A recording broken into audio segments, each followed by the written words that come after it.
Matagal ka nang nagsusumikap sa ibang bansa.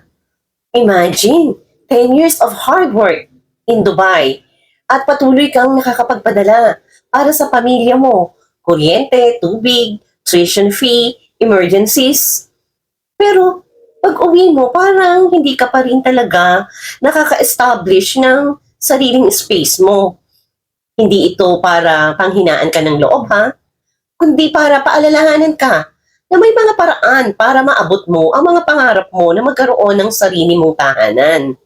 Baka panahon na para silipin mo yung mga pagkakataon na makakatulong sa'yo at maabot mo yung pangarap mong dream home. Huwag kang mag-alala, nandito kami para sa journey mo. May analogy nga ako dyan, kabayan.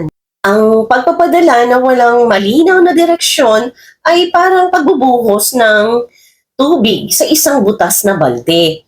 Parang nawawalang value ang pagod at sakripisyo. Kaya naman, mahalaga na may malinaw na direksyon para ang bawat pagsisikap ay may resulta at hindi nasasayang.